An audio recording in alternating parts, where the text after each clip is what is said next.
எங்கள் மேலிருந்த எங்கள் தேவனுடைய தயவுள்ள கரத்தின்படியே. ஆண்டவருடைய கரம் எப்படிப்பட்டது?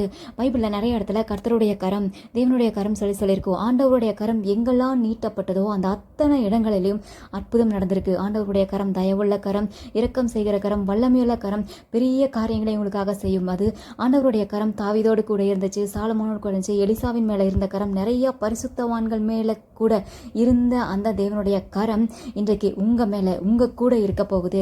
ஆண்டவருடைய கரம் ஒருவர் மேலே இருந்தால் அந்த அவர்கள் செய்கிற கிரியை பயங்கரமாக இருக்கும், நன்மையாக இருக்கும். அதை யாராலையும் தடுக்க முடியாது. அவர்கள் செய்கிற காரியம் வாய்க்கும். இன்றைக்கு எஸ்ராவுக்கு காரியம் வாய்த்தது ஆண்டவருடைய தயவுள்ள கரம் அவரோடு கூட இருந்ததுனால தான். இன்றைக்கு நீங்கள் கேளுங்க, நீங்கள் செய்கிற காரியத்தில் உங்களுக்கு ஜெயம் வேணுமா? ஆண்டவரை பார்த்து கேளுங்க, ஆண்டவரே நான் இந்த காரியமாக போகிறேன், உம்முடைய கரம் என் கூட இருக்கணும். எஸ்ராவின் மேலே இருந்த அந்த தயவுள்ள கரம் என் மேலே இருக்கணும், என் குடும்பத்தின் மேலே இருக்கணும். நீங்கள் கேளுங்க, கர்த்தருடைய தயவுள்ள கரம் உங்களோட குடும்பத்தாரோடு கூட இருந்து நீங்கள் செய்கிற காரியங்களை வாய்க்க செய்யும்.